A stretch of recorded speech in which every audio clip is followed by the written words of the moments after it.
म्हणजे सुरू करतो मी त्या परमेश्वराच्या नावाने जो अत्यंत कृपाळू आणि अत्यंत दयाळू आहे आणि त्याला तो गरजवंतच नाही आहे, त्याला कसलीच गरज नाही. ज्याला खायची गरज आहे, ज्याला प्यायची गरज आहे, ज्याला लग्नाची गरज आहे, ज्याला मुलांची गरज आहे, ज्याला प्रॉपर्टी गरज आहे, ज्याला मनुष्यबळाची गरज आहे, तो ईश्वर नाही. आणि जर आपण त्यांची प्रार्थना करत असू तर आपण पदभ्रष्ट आहोत. ईश्वर सर्वभूतानि हृदयेषु अर्जुना तिष्ठति तामेव शरणं गच्छ सर्वभावेन भारत. ईश्वर कुठे असतो? सर्वभूतांच्या म्हणजे सर्व जीवांच्या हृदयामध्ये असतो. तू त्याला शरण जा. आज आपण जर त्याला शरण नाही गेलेलो असतो तर आपण प्रश्न की ज्यावेळी आपण बी पेरतो त्यावेळी ऊस येतो, त्याला एक तो प्लांट होतो आणि झाडं होतात आणि त्याच्यानंतर फुलं द्यायला लागतो. बरं, ज्याची आज आपण प्रार्थना करतो त्यांच्या मध्ये जर हे गट्स असतील तर तो ईश्वर आहे आणि जर त्यांच्यामध्ये हे गट्स नसतील तर तो ईश्वर नाही. मग तो एवढा स्पष्ट आहे ज्याने हे सर्व निर्माण केलेलं आहे. तो सर्वात मोठा झाला की ज्याने काही निर्माण नाही केलं तो सर्वात मोठा आहे. सब धरती कागज करू लेखनी व मिळाय सात समंदर नसी करू गुरुगुण लिखा न जाय. संत कबीर म्हणतात की जर मी हे जग आहे जे दिसतात, जेवढी झाडं आहेत त्यांचे जर मी पेन बनवले आणि जे समुद्र आहे त्यांची जर मी शाही बनवली आणि त्याचे गुण लिहायला सुरुवात केले तर ते शाही संपेल, पेन संपतील, परंतु त्याचे गुण संपणार नाही. एवढा मोठा ईश्वर, एवढा मोठा परमेश्वर. आणि आपण त्याला आज काय समजून की तुमचा सर्वांचा ऋणी आहे तर तुम्ही मला एवढा मान दिला, सन्मान दिला आणि मला माझ्या मुखातून काहीतरी एक चार शब्द तुम्हाला ऐकायचे आहे आणि ईश्वर करो की मी तुम्हाला जे काय सांगेन ते तुमच्या हृदयापर्यंत पोहोचवायचं काम त्याचंच आहे, माझं नाही. आणि एवढा सन्मानित केला तुम्ही मला आणि मी भरपूर ठिकाणी जातो सुद्धा, जे मंदिरात बरेचसे प्रवचन मी केलेलं आहे आणि तिथे जो सन्मान मिळतो त्यावेळी लक्षात येतं की आता मतभेद कुठेच नाही आहे, म्हणजे सगळे आपलेच आहेत. ऍक्च्युअली कसं आहे की जर आपण आपल्यासारखं वागलो म्हणजे लोकांना जर आपण मान दिला तर लोक आपल्याला मान देतात. बायबलमध्ये एक सांगितलेलं आहे की जे तुम्हाला पाहिजे कोणाकडून जे काय तुम्ही एक अपेक्षा ठेवू नका आणि जर तुम्ही अपेक्षा ठेवत असाल जे तुम्हाला पाहिजे आयुष्यामध्ये ते लोकांना द्यायला शिका. जर तुम्हाला मान पाहिजे तर लोकांना मान द्या. जर तुम्हाला पैसा पाहिजे तर लोकांना पैसा द्या. जर तुम्हाला खुर्शी पाहिजे तर लोकांना खुर्शी द्यायला शिका. जे आयुष्यामध्ये पाहिजे, प्रेम पाहिजे तर प्रेम द्यायला शिका. जे पाहिजे तर जर आपण लोकांना दिलं तेवढंच आपल्याला परत येतो. जसं की एक बॉल आहे, तो जर बॉल आपण काला या भिंतीवरती मांडला तर तो कालाच बॉल आपल्याकडे येणार आहे. पण जर आपण तिकडे सफेद बॉल मांडला, व्हाईट बॉल मांडला तर आपल्याकडे व्हाईट बॉल येणार आहे. आपण दुसऱ्याच्या बद्दल जर विचार चांगले ठेवले तर त्याच्याकडून सुद्धा विचार जे येणारे असतील ते आपल्याकडे चांगलेच असतील. आणि ज्यावेळी आपण दुसऱ्याच्या बद्दल वाईट विचार करतो त्यावेळी जे विचार येतात आपल्याकडे ते त्याचे विचार नसतात, ऍक्च्युअली आपण फेकलेलेच विचार आपल्याकडे येतात आणि ते आपल्याला लागत असतात. तर मग हा प्रकार मानण्याचा किंचित असते धनंजय मी सगळ्यात मोठा आहे, प्रथम आहे. हे कुराणमध्ये सांगितलेलं आहे की मीच आहे जो पैदा होतो. ज्यावेळी काही नव्हतं या ब्रह्मांडामध्ये त्यावेळी मीच होतो आणि ज्यावेळी काही नसेल त्यावेळी सुद्धा मीच असेल. आणि तुम्ही जे काय करता, जे पक्षामध्ये करतात किंवा अपक्षमध्ये करतात, जे जाहीर करतात, जे मागून मोठून सेवन करतात, हे सगळं मला माहित आहे. तुम्ही कुठे पडू शकत नाही. तुम्ही माझ्या मुठीमध्ये आहात आणि तुम्ही जरी किती इच्छा केली की हे जे काय मी करतो जरी दुसऱ्यांच्या दृष्टीच्या आड असेल तरी त्या ईश्वराच्या दृष्टीच्या आड नसतं कुठल्याही.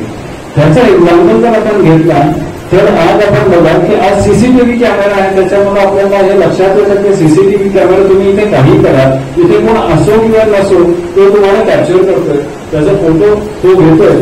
त्याच पद्धतीने आपल्या इथे 2 दूध बसलेले आहेत ते नीट आहेत की तुम्ही काय करताय, तुम्ही किती खोटं बोलताय, तुम्ही कुठे जाताय, तुम्ही किती सत्य होताय, तुम्ही कोणाची मदत करताय, तुम्ही किती गबारी करताय, हे सगळं लिहिलेलं आहे, रेकॉर्ड आहे. आणि हा रेकॉर्ड लिहायला त्याला काही अवघड नाही आहे. ते पुराणामध्ये असं सांगितलेलं आहे की तुम्ही लोक ज्यावेळी मराल त्याच्यानंतर मेल्यानंतर तुम्हाला पुनर्जन्म आहे, आणि तो जो पुनर्जन्म आहे जसे की संत तुकारामांनी सांगितलं की शिदोरी ती पाप पुण्याची. मग ती कुठली शिदोरी जी तुम्ही घेऊन जाणार आहे पाप पुण्याची, ती शिदोरी तुमच्या गळ्यामध्ये टाकलेली असेल असं पुराणामध्ये सांगितलेलं आहे. ज्यावेळी तुम्ही मरणोत्तर जीवनामध्ये दाखल व्हाल त्यावेळी तुमच्या गळ्यामध्ये ती शिदोरी असणार आहे. आणि त्यावेळी पुराणामध्ये असं सांगितलेलं आहे की तुम्हाला ती वाचायला सांगणार आहे की बाबा आता हे तुझं तू वाच आणि तुझं तू ठरवते तुला स्वर्ग मिळेल की नरक मिळेल. ईश्वराला काही करायलाच नाही, कारण आता आपण बघतो की डेटा सायन्स एवढं फास्ट झालेलं आहे की एक चिप मध्ये कितीतरी डेटा राहतो, तर ह्या एवढ्या जगाचा डेटा न्यायला तर काय अवघड आहे का. म्हणजे आत्ताच्या दृष्टिकोनातून जर आपण ईश्वराचा विचार करायला लागलो तर त्याला एकदम फार सोपं आहे. त्याला सोपं तर आहेच, पण आपल्याला समजायला सोपं झालं आहे. त्याला सोपी कुठली गोष्ट म्हणजे असं नाही, पण आपल्याला असं समजायला एकदम मानव सरळ झालेला आहे की अरे डेटा एकदम राहू शकतात, किती लोकांचा सुद्धा डेटा त्याच्यामध्ये राहू शकतात. आणि आपल्याला असं वाटतं की आपण मृत्यूनंतर हा सर्वात मोठा भ्रम आहे की मृत्यूनंतर काय होणार आहे. आणि काही जणांना हे माहित नाही आहे की मृत्यूनंतर पुनर्जन्म आहे, आणि पुनर्जन्मामध्ये तुम्हाला विचारपूस होणार आहे ह्याची काळजी घ्यायला पाहिजे. आता ती विचारपूस म्हणजे ज्यावेळी आपण असं म्हटलं होतं की ज्यावेळी आपण म्हणतो गरुड पुराणामध्ये मी तुम्हाला सांगतो, गरुड पुराण तुम्ही किती वाचता मला माहित नाही, पण गरुड पुराणामध्ये मृत्यूनंतर काय होणार आहे हे सांगितलेलं आहे. त्याच पद्धतीने पुराणामध्ये भरपूर काही सांगितलेलं आहे मृत्यूनंतर काय होणार आहे. तर मृत्यूनंतर जे होणार आहे ज्यावेळी तुम्ही सकर्मी असाल त्यावेळी तुमचं जे प्राण खेचलं जातं ते एकदम सोपं सिंपल, त्याच्यामध्ये तुम्हाला कुठलाही त्रास होत नाही. पण ज्यावेळी तुमचं प्राण तुम्ही असत्कर्म असाल किंवा दुष्कर्म असाल तर त्यावेळी तुमचा जो प्राण खेचला जातो त्यावेळी तुम्हाला हजारो विंचूक असतात, एवढा तुम्हाला त्रास होतो, एवढा तुम्हाला यातना होते. आणि ही यातना तुम्ही त्यावेळी सहन करू शकत नाही. आणि त्याच्या पुढचंही आणखी दिलेलं आहे की तुम्ही ज्यावेळी मृत्यूनंतर तुम्हाला असं वाटत असेल की तुम्ही सुटला, ऍक्च्युअली नाही, तो हिशोब तिथूनच चालू होतो. मृत्यू झाला की तुमचा हिशोब चालू झाला, आणि तो हिशोब एकदा सुरुवात झाली की तुम्ही जर दुष्कर्मी असाल तर तिथून तुम्हाला हाकलत नेलं जातं. आणि तिथे खाली पायामध्ये काटे असतात, वरून ऊन असतं, पायामध्ये चप्पल नसतं, तापलेला सगळा रस्ता असतो, आणि त्याच्यातून तुम्हाला फटफटत नेलं जातं जर तुम्ही दुष्कर्मी असता. आणि त्यानंतर तुम्ही पुढे पुढे जसं जाता त्याच्यानंतर तुम्हाला नद्या मिळतात, त्या नद्या पुण्याच्या असतात, त्या नद्या रक्ताच्या असतात, त्या नद्या तुम्हाला घाण पाण्याच्या असतात, आणि ते तुम्हाला पार करून तिथून जायला लागतं. आणि त्याचा हे प्रत्येक वेळेला तुम्हाला त्याचा मजा म्हणा किंवा तुम्हाला मजाच म्हणूया की तुम्हाला तो चाकवला जातो की हे बघ आता तुझे काय तिथे दुष्कर्म केलेस त्याचा हा भोग आहे ते तू बघ, आणि तो भोग आता आहे. आणि हे शेवटी एक इथे पुराणामध्ये दिलेलं आहे की शेवटी मग तिथे ते जातात, आणि कुठे जातात एक मैदानामध्ये जातात, आणि तिथे आराफ हा मैदान आहे, आणि तिथे त्यांचा नंतर हिशोब होतो. आणि त्यांना मग स्वर्ग आणि त्यांना मग नरक हे अकॉर्डिंगली म्हणजे त्यांनी जे कर्म केलेले असतात त्या पद्धतीने त्यांना दिलं जातं. पण जे सत्कर्मी असतात त्या लोकांना जणून काय ते एरोप्लेनमध्ये बसले आणि इथून डायरेक्ट आराफ मध्ये गेले, कुठलाच त्रास नाही झाला त्यांना. आपण जे लोक समजून बसलो की हा जग हा फक्त निव्वळ जग आहे, आणि आपण हे समजून बसलोय की हा जो मृत्यू आणि जो जीवन येतो तो फक्त हा जो जनाना चाललेला आहे त्याच्यामुळेच येतोय, बाकीचं काही नाहीये, मरणानंतर हिशोब नाही, काही नाही आहे, असं नाही आहे. आपला हिशोब होणार आहे. मी तुम्हाला एक सांगतो एक्झाम्पल. समजा माझ्याकडे किंवा तुमच्याकडे एक मोटर असेल, आणि त्या नोकराला मी सांगितलं किंवा तुम्ही सांगितलं की हे बाबा मी तुला काम देतो, एक 7 दिवसाचा आहे, मी तुला फिरायला जातो आणि तू हे काम कर. मी तुम्हाला सांगतो काय 7 दिवसानंतर आल्यावर तुम्ही त्याला काही विचारणार नाही की हे तू केलंस की नाही केलंस, विचारणार की नाही. मग ज्या परमेश्वराने ज्या ईश्वराने आपल्याला ह्या पृथ्वीवर पाठवलेला आहे तो त्याचं काहीतरी कारण असेल करण्याला, आणि तो तुम्हाला विचारणार नाही का बाबा तुला मी पाठवलं होतं तू काय केलंस. असं जर विचारलं नाही तर आपण वावकं सोडलं गेलोय.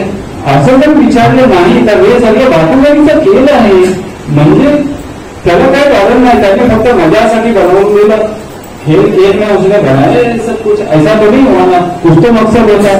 आता जर मी इथे आलो तर काहीतरी एक प्रेम आहे म्हणून आलो, काहीतरी एक मकसद आहे म्हणून आलो, तुम्ही मला बोलवलं म्हणून आलो. कुठेतरी रिझन असते, कुठला तरी एक पेन बनवला, तुम्ही एक मोबाईल बनवला, काहीतरी रिझन आहे ना त्याचा. मग हा जो ब्रह्मांड आपण बघतो तो विदाउट रिझन बनवलेला आहे, नंतर काही कारणच नाही आता, असं होणार नाही. मग त्या परमेश्वराबद्दल आज आपण बोलायला आलेलो आहोत. आणि तो परमेश्वर म्हणजे कोण? तो परमेश्वर म्हणजे ज्याने जो तुमचा आणि माझा निर्माता आहे. तो निर्माता कसा आणि त्यांनी कसा निर्माण केला, त्याला एक वेळ मनामध्ये आला. कुराणमध्ये दिलेला आहे, त्याला एक वेळ मनामध्ये आलं की मला एक माणूस बनवायचा आहे. मग त्याने ठरवलं की मला एक मनुष्य बनवायचा आहे. मग त्याने माती ऑर्डर केली, जे दूध होते त्यांना ऑर्डर केली आणि त्यांनी सांगितलं की माती घ्या आणि त्याला असं स्ट्रक्चर बनवा, आणि त्यांनी ते बनवलं. आणि त्याच्यामध्ये त्यांनी ते फुंकार मांडली.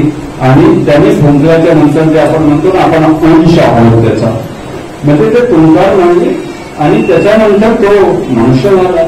आणि त्याच्यानंतर जो शैतान होता त्याला सांगितलं की आता तू ह्याला नतमस्तक हो. त्याने सांगितलं की मी होणार नाही, कारण मी अग्नीपासून बनवलेला आहे आणि हा मातीपासून बनवलेला आहे. त्याने त्याचं गर्व केलं आणि मग त्याला ईश्वराने सोडून दिलं, सूट दिली की जा तू आता ह्या पृथ्वीवर जा आणि तू लोकांना तुला जे मन वाटेल ते कर.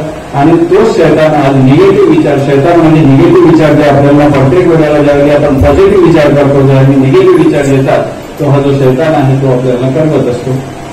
तर त्याने बनवलं आपल्याला. आणि तो एक माणूस होता ज्याला संस्कृतमध्ये आदम म्हणतात आणि एक हवेबाई असं म्हणतात. संस्कृतमध्ये आदिम आणि हवेबाई हे असं दिलेलं आहे. आणि हे आदिम आणि हवेबाई हे दोघांना बनविलं आणि त्याच्यानंतर त्यांना पृथ्वीवर सोडलं आणि त्यांना सांगितलं की ज्यावेळी ज्यावेळी माझ्याकडून तुम्हाला गायडन्स येईल त्यावेळी त्याची आज्ञापालन करा. तर त्या लोकांनी तर केली आज्ञापालन. मग तो आता मी तुम्हाला काय सांगतो, ऍक्च्युअली महत्वाचा मुद्दा सांगतो. ते दोघे होते जे पृथ्वीवर आले, त्या दोघांपासून आपण सर्व निर्माण झालो. त्या दोघांपासून मनु निर्माण झालं. मनुच्या वेळेला प्रलय आला आणि त्या प्रलयामध्ये सर्व वाहून गेले. त्याच्यामधले 7 पेअर म्हणजे 14 लोक हे राहिले त्याच्यामध्ये. आणि ते 7 पेअरचे आपण मुलं आहोत, आपण संतान आहोत. मग आपण वेगळे कसे झालो, आपण एका दुसऱ्याचे वैरी कसे झालो. आपण जर एक परमेश्वर, एक ईश्वरने सर्वांना निर्माण केलेला आहे, तर तुम्ही एकाची प्रार्थना करता, मी दुसऱ्याची प्रार्थना करतो, असं का बरं? हा प्रश्न आपल्याला विचारायला पाहिजे स्वतःला. याचा अर्थ एक तर तुम्ही चुकीचे आहात, याचा अर्थ मी चुकीचा आहे. कोणताही चुकीचं आहे या दोघांमध्ये, दोन्ही पण सरळ मार्गावर नाही आहे. तर प्रत्येक जणाने आपला अंतर्मुख करायला पाहिजे की मी नक्की कोणाची प्रार्थना करतो. तर मी तुम्हाला सांगतो मी कोणाची प्रार्थना करतो. मी त्याची प्रार्थना करतो जो ब्रह्मांडचा राजा आहे, ज्याच्या हातामध्ये सगळी व्यवस्था आहे. तो स्वामी आहे, तो उपजीविका देणारा तोच आहे, तो मृत्यू देणारा आहे आणि तो जीवित करणारा आहे. आणि तोच पाण्याचा वर्षाव करणारा आहे आणि तोच तुम्हाला जे काय लागणाऱ्या वस्तू आहेत तो पुरवठा करणारा आहे. मी त्याची प्रार्थना करतो. अच्छा, आता जर तुम्ही त्याची प्रार्थना करत असाल तर तुम्ही पण सद्मार्गावर आहात. आणि जर तुम्ही त्याला सोडून इतरांची प्रार्थना करत असाल तर नक्की तुम्ही पथभ्रष्ट मार्गावर आहात.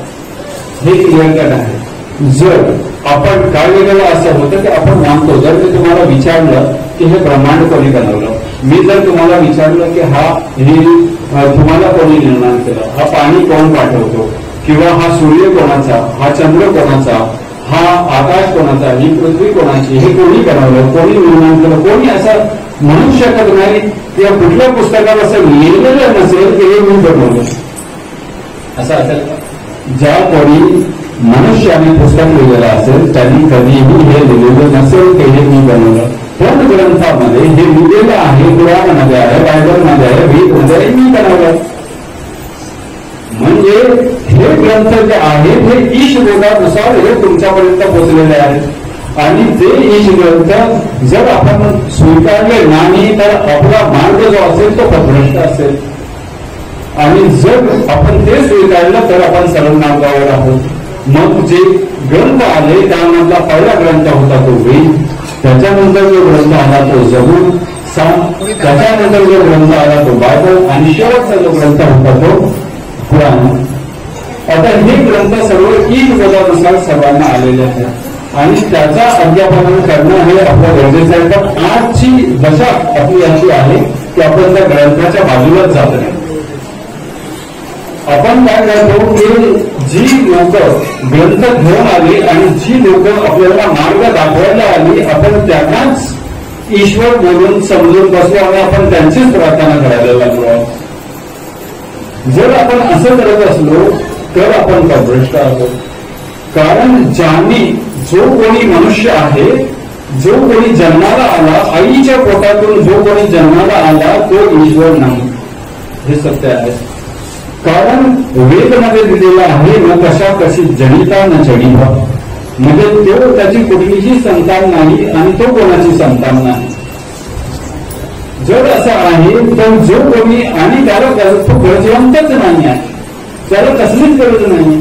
ज्याला खायची गरज आहे, ज्याला प्यायची गरज आहे, ज्याला लग्नाची गरज आहे, ज्याला मुलांची गरज आहे, ज्याला प्रॉपर्टी गरज आहे, ज्याला मनुष्यबळाची गरज आहे, तो ईश्वर नाही.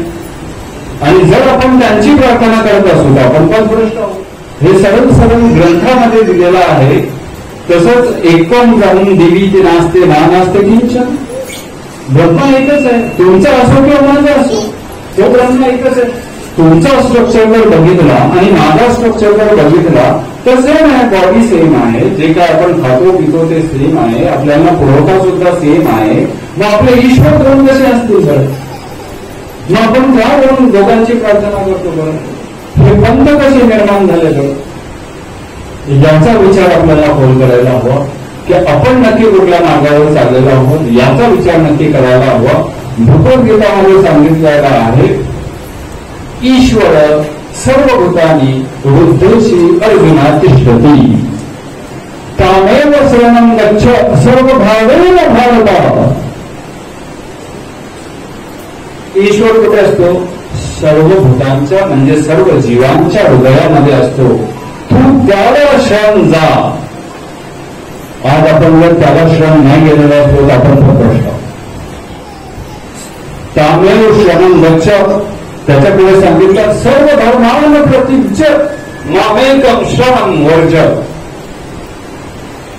तू सर्व धर्म जे काय आता पाळत असतील त्याला सोडून दे, सर्व विचार तुझे वेगळे करून दे आणि फक्त मला मला मला मला आणि मलाच, फक्त एक मीच पूज्य आहे, माझीच प्रार्थना कर आणि मी सर्वश्रेष्ठ आहे. सर्व धर्मां प्रतिज्य मामेकम शरणं वर्ज. मग मी काय करेन? फक्त सदा त्याच्यामुळे मी काय करेन? तुझी जे काय गुन्हा होत असतील ते सर्व मोक्ष देईन, तुला माफ करेन. मग जर आपण याचं पालन नाही करत असो तर आपण नक्कीच अपभ्रष्ट आहोत. आणि जर याचा पालन करत असू तर आपण सरळ मार्गावर आहोत. आता हे काय नवीन आहे का मी तुम्हाला सांगायला, पण मला एक इच्छा आहे की हे मला माहित आहे म्हणून मी तुम्हाला सांगायचं आणि तुम्हाला किंवा मला त्याचा एक रिमाइंडर आहे की नाही एक ईश्वर आहे, त्याचाच प्रार्थना करायला पाहिजे, तो सर्वात श्रेष्ठ आहे. बघा, मी जर तुम्हाला असं विचारलं की ज्यावेळी आपण बी पेरतो त्यावेळी ऊस येतो, त्याला एक तो प्लांट होतो आणि झाडं होतात आणि त्याच्यानंतर फुलं द्यावं लागतो. बरं, ज्याची आज आपण प्रार्थना करतो त्यांच्या मध्ये जर हे गट्स असतील तर तो ईश्वर आहे आणि जर त्यांच्यामध्ये हे गट्स नसतील तर तो ईश्वर नाही. सरळ सरळ आहे. बीला रोज कोण देतो? बाला दुधा करेल कोण उत्पत्ती. कोण करते उत्पत्ती बरं दुधाची? मूल यायच्या अगोदर तो ईश्वर आहे, त्याची प्रार्थना करावी. जर हे नसेल तर आपण पदभ्रष्ट आहोत. मग तो एवढा स्पष्ट आहे ज्याने हे सर्व निर्माण केलेलं आहे. तो सर्वात मोठा झाला की ज्याने सगळं जग निर्माण केलं, जो पृथ्वी निर्माण केली, आकाश निर्माण, हे सर्व जे काही निर्माण केलेलं आहे ह्याचा उपभोक्ता फक्त मनुष्य आहे. जनावर जर आपण बघितली तर जनावरांचा उपभोग कोण घेतो? कुठल्या या जगामध्ये, ह्या जीवनामध्ये, या ब्रह्मांडामध्ये जे काय तुम्ही बघता ह्याचा उपभोग घेणारा फक्त मनुष्य आहे. आणि मनुष्याला फक्त एक चांगला सर्वश्रेष्ठ बनवलेला आहे. वरकत परवानवादाने आदम म्हणजे आम्ही या मनुष्याला सर्वश्रेष्ठ बनवलेला आहे. तो सर्वश्रेष्ठ कशामुळे झाला? कारण त्याला बुद्धी दिली. आणि ती बुद्धी फक्त जर आपण कम्पेअर केलं ह्या पशूमध्ये आणि आपल्यामध्ये तर त्यांच्यामध्ये डोळे आहेत, कान आहेत, आपल्यामध्ये सुद्धा डोळे आहेत, कान आहेत, हृदय आहे, पाय आहेत, हात आहेत, सगळं आहे ते त्यांच्यामध्ये आहे. मग काय फरक आहे? एक फरकच आहे की त्यांच्यामध्ये बुद्धी नाही आहे, आपल्यामध्ये बुद्धी आहे. परंतु आजची कथा अशी आहे की आपल्याला हे सर्व काही असून, डोळे असून आपण बघू शकत नाही, पडदे आलेले आहे. कान असून ऐकू शकत नाही, घरापण आलेला आहे. कारण आपले कान भरले गेलं दुसऱ्याच गोष्टीने. आणि आज आपण ईश्वराच्या गोष्टी करायलाच तयार नाही आहे. आपण त्या काही ग्रंथ वाचायलाच तयार नाहीये. दृष्टी कशासाठी दिलेली आहे? आपण त्या दृष्टीचा वापर किती वेगवेगळ्या कारणांसाठी करतो, पण नक्की सत्य काय आहे हे पाहण्यासाठी कधीच करत नाही. आणि आपल्याला जे हृदय केलेलं आहे त्याच्यावरती सुद्धा पडदे आलेले आहेत. आपण हे समजतो की आपल्याला सगळं समजतंय, पण ऍक्च्युअली आपल्याला काही समजत नाही. आपला ज्ञान जर आपण त्या ईश्वराच्या ज्ञानासमोर बघितलं तर जशी एक सुई आहे ती आपण पाण्यामध्ये टाकली आणि बुडवली आणि त्याच्या टोकाला जेवढं पाणी येतं राहतं तेवढं ज्ञान आपलं आहे. आणि आज आपल्या ज्ञानावर आपण आज उड्या मारतोय. तेवढंच ज्ञान आहे आणि त्या ईश्वराचा त्या दर्यासारखा ज्ञान आहे. सब धरती कागज करू लेख जीवन राय, सात समंदर नसी करू गुरुगुण लिखा न जाय. संत कबीर म्हणतात की जर मी हे जग आहे, जे दिसतात जेवढी झाडं आहेत त्यांचे जर मी पेन बनवले आणि जे समुद्र आहे त्यांची जर मी शाही बनवली आणि त्याचे गुण लिहायला सुरुवात केले तर ते शाही संपेल, पेन संपतील, परंतु त्याचे गुण संपणार नाही. एवढा मोठा ईश्वर, एवढा मोठा परमेश्वर, आणि आपण त्याला आज काय समजून बसलो? तो आपल्यासमोर आज कायच नाही आहे. त्याची आपल्याला भयच नाही आहे, त्याचा भीतीच नाही आहे कसल्या बाबतीची. तो मित्र आहे, नक्की मित्र आहे. संत तुकारामाने सांगितलं की हे जे जग आहे ना, हे जे जग कसं आहे, या प्रपंचात आपण अडकून बसलेलो आहोत. जसं की एक कुंभार होता, त्याने एक मटका बनवला आणि त्याच्यामध्ये काहीतरी दाणे ठेवले आणि त्याचा तोंड अरुंद ठेवला आणि ते दाणे माकडासाठी उघड ठेवले. ते माकड आले, आतमध्ये हात घातला, दाणे काढायला गेले, मूठ बंद झाली आणि मूठ काढायला गेले तर मूठ बाहेर येईल. त्याचा अर्थ असं काय होतो की आपण ह्या जगामध्ये आलो आणि आपण अशी बुद्धी वर्ग करून ठेवलेली आहे की आता आपण त्याच्यातून निघणं कठीण झालेलं आहे. 3 प्रवासी होते, ते 3 प्रवासी जात होते. प्रवासी असे होते की दारुडे होते आणि त्यांना जायचं होतं या नदीच्या पारातून दुसऱ्या नदीकडे, दुसऱ्या पारावर जायचं होतं तिकडे. तर ते नौकामध्ये बसले. बसल्याच्या नंतर पॅन्डल मारायला त्यांनी चालू केलं. संध्याकाळी बसले 8 वाजता, सकाळ झाली 8 वाजेपर्यंत. आता उजेड व्हायला लागला.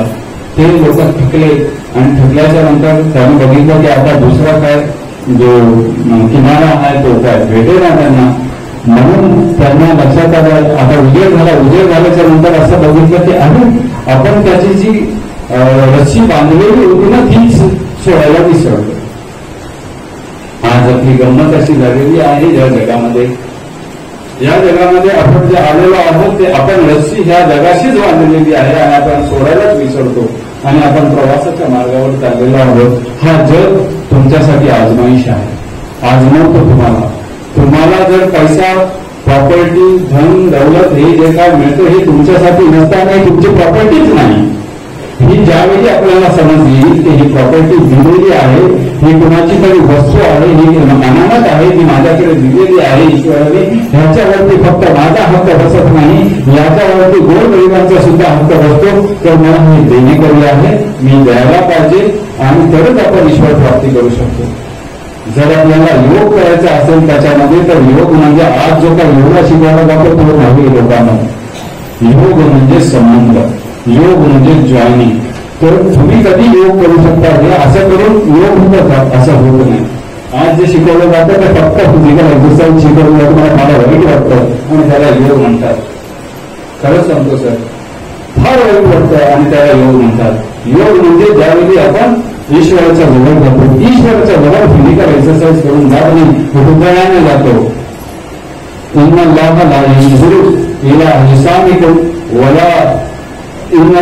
म्हणजे तो तुमच्या शरीराकडे बघत नाही, तो तुमच्या हृदयाकडे बघतो आणि तो तुमच्या कर्माकडे बघतो. तो तुमच्या मनाकडे बघत नाही, तो तुमच्या शरीराकडे बघत नाही, तो तुमच्या हृदयाकडे बघतो आणि तो तुमच्या कर्माकडे बघतो. आपले जसे कर्म असतील तसे आपल्याला भोग मिळतील आणि आपला जसा हृदय असेल, जरी आपण कोणाकडे व्यक्त नाही केला की माझ्या हृदयात तुझ्यासाठी किती प्रेम आहे, पण ज्यावेळी तो प्रेम भाव निर्माण होतं त्याच वेळी ते व्हायब्रेशन त्याच्यापर्यंत पोहोचलेले असतात. गरज नाही असे उच्चार करून सांगायचे की मी तुला एवढा प्रेम करतो, गरज नाही सांगायचे त्या ईश्वराला की मी तुझ्यावरती एवढा प्रेम करतो. ज्यावेळी तुझा भाव तो बघतो की तुझ्या हृदयामध्ये काय भाव आहे त्याच वेळी तिथे पोहोचलेलं असतं, तू त्याला व्यक्त करायला नको. तू ज्यावेळी दान करतो ना कोणाला, त्यावेळी दान सुद्धा कधी पुस्तक हे मी तुम्हाला सांगतो. एक वेळी जीसस असे बसलेले होते, येशू असे बसलेले होते आणि तिथे एक गल्ला ठेवलेला होता चर्चच्या बाहेर आणि तिथे लोकांची रांग लागलेली होती दान द्यायसाठी. ठीक आहे, ज्यावेळी लोक येऊन दान देत होती त्यावेळी 500 रुपये म्हणजे भरपूर झाले, 1000 रुपये म्हणजे अति मोठा करोडपती झाला होता त्यावेळी तो. तर काही लोकांनी असे 100 रुपये, 200 रुपये, 10 रुपये, 5 रुपये असे टाकले आणि एक बाई आली आणि तिने 1 रुपया मात्र टाकला, त्याच्यामध्ये दान केला. ठीक आहे, लोकांना विचारलं की जीसस आज सर्वात जास्त कोणी दान केलं, सर्वात मोठा दान कोणी केलं? तर त्यांनी असं सांगितलं जीससने, लोकांना असं बोललं की ज्याने जास्त पैसे टाकलेले असतील त्यांनी दान जास्त केला. परंतु जीससने असं सांगितलं की जी बाई शेवटची होती जिने 1 रुपया दान केला होता तिचा दान सर्वात जास्त होता, कारण तिने कमवलेलेच होते 2 रुपये. तिने मनापासून केलं, अर्धा दान केला तिने. म्हणजे तुम्ही किती रुपये दान करता याच्यापेक्षा तुमचा भाव काय आहे हे महत्वाचं आहे. लोक आजकाल जी दान करतात ती दाखवण्यासाठी करतात. मी किती मोठा हे दाखवण्यासाठी लोक दान करतात. आणि जर तुम्ही कोणाला दान, हदीस मध्ये आहे की मोहम्मद सल्लल्लाहु अलैहि वसल्लम सांगितलं आणि बायबलमध्ये सुद्धा सेम आहे की ज्यावेळी तुम्ही कोणाला दान करता, उजव्या हाताने ज्यावेळी दान करता त्यावेळी डाव्या हाताला समजायला नको की तू दान केलंस. बघा, स्वामी विवेकानंदांनी सांगितलं की ज्यावेळी तुम्ही दान करता त्यावेळी तुम्हाला असं वाटतं की तुम्ही जो त्याला दान करता त्याच्याने त्याचा फायदा आहे, नाही, त्याच्याने तुझाच फायदा आहे. कारण ज्यावेळी तू दान करतोस याचा अर्थ तुला फिलिंग ऑफ अबंडन्स येतं. तुम्हाला समजत असेल फिलिंग ऑफ अबंडन्स? नाही समजत असेल तर मी सांगतो. फिलिंग ऑफ अबंडन्स हे सर्वात मोठा आहे की ज्यावेळी आपल्याला जे काय आयुष्यामध्ये हवं त्यावेळी फिलिंग ऑफ अबंडन्स हवंय. म्हणजे काय की माझ्याकडे आता भरपूर आहे आणि मी देण्यायुक्त झालेलो आहे आणि मी देऊ शकतो. ज्यावेळी आपल्याला हा समाधान येतो की माझ्याकडे आता जास्त आहे आणि आपण रडत नाही की जे आपल्याकडे आहे ते फार कमी आहे, कारण आपण जे काही आपल्याकडे आहे त्याच्यावरती फोकस करतो, दुसऱ्याकडे आहे त्याच्यावरती फोकस करत नाही. ज्यावेळी आपण दुसऱ्याच्या संपत्तीवर फोकस करतो त्यावेळी आपल्याकडे किती भरमसाठ संपत्ती असेल तरी सुद्धा ती आपल्याला कमी वाटते आणि आपण मग त्यावेळी लोकांकडे कंप्लेन करत असतो की माझ्याकडे कमी आहे. आणि ज्यावेळी तुम्हाला कमी जरी असेल तरी त्याच्यामध्ये समाधानी असाल तर ते ईश्वरापर्यंत लगेच पोहोचतं. बरं, आणखी एक झाला असेल टाइम कदाचित मला असं वाटतं, एक 5 मिनिटात सांगतो आणि संपवतो. ज्याने लोकांना मी तुम्हाला एक कॅरी होम मेसेज देतो. कॅरी होम मेसेज म्हणजे की घरी जायसाठी तुम्हाला काहीतरी दिलं पाहिजे असं एक तुम्हाला तोफा देतो आणि ते घेऊन जा. ते असं आहे की मी तुम्हाला असं सांगतो आणि विचारतो सुद्धा की तुम्हाला दृष्टी कोणी दिली, तुम्हाला श्रवणशक्ती कोणी दिली, तुम्हाला बोली वाचा कोणी दिली, तुम्हाला पाय कोणी दिले, तुम्हाला हात कोणी दिले, तुम्हाला हृदय कोणी दिला, तुम्हाला समज कोणी दिली, तुम्हाला बुद्धी कोणी दिली, ती जाणी दिली, त्याची कधी तुम्ही कृतज्ञता व्यक्त केली का? जर नाही केली तर करायला सुरुवात करा. हे मी तुम्हाला कॅरी होम मेसेज देतो, कारण बरेचसे लोक त्याला विसरून बाकीचे इतर धंदे करत असतात आणि त्याची कृतज्ञता करायला विसरून जातात. आज मी इथे आलो, तुम्ही नक्कीच मला थँक्स बोला, पण ज्याने हे सगळं केलेलं आहे त्याला थँक्स कोण बोलेल? आपल्या सर्वांचा दिवस पहिला पाय लागल्याच्या नंतर हे सुरुवात झाली पाहिजे. हे ईश्वरा, मी तुम्हाला एक प्रार्थना सांगून जातो आणि तीच आज माझी भेट आहे तुमच्याकडे. कुठल्याही धर्माची प्रार्थना नाही, पण मी भेट आहे ती मी करतो, ती तुम्हाला सांगून जातो की हे ईश्वर, मला आज समजलं की तू ब्रह्मांडचा रचयिता आहेस. मला आज समजलं तुझ्या हातामध्ये मृत्यू आणि जीवन आहे.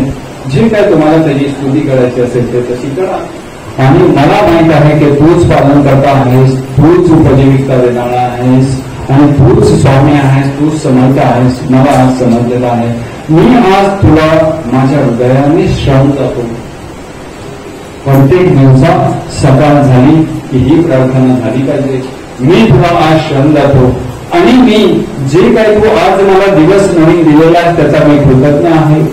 जे तुम्हाला बुद्धी दिलेली आहे, जे तुम्हाला श्रवणशक्ती दिलेली आहे, जे तुम्हाला दृष्टी दिलेली आहे, जे तुम्हाला समज दिलेली आहे त्याचा मी आज कृतज्ञ आहे. आणि मी तुला सोडून दुसऱ्या कोणाचीही प्रार्थना करत नाही, करायची इच्छा सुद्धा करत नाही. मी आज तुला संपूर्णपणे शरण जातो. सर्व धर्मांना प्रतिज्य मामेकम शरण व्रज, हेच मी तुम्हाला सांगायला आलेलो आहे.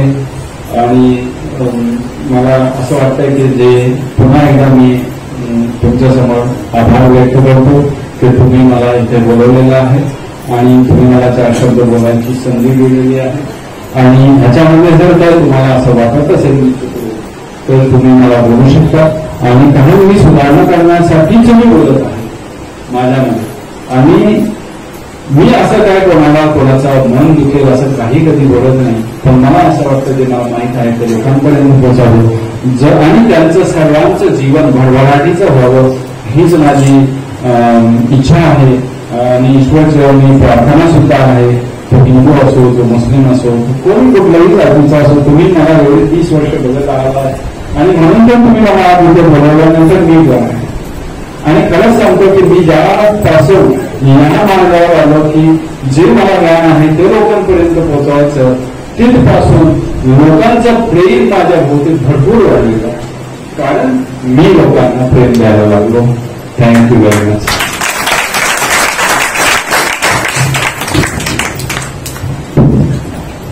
आता या ठिकाणी डॉक्टर अंशु साहेब यांनी जे भगवंताविषयी ब्रह्म एक आहे मनोपराने सुद्धा सांगितलं की जे विषय भूत ते मानते भगवंत हा भक्ती लोक निश्चित जाण माझा.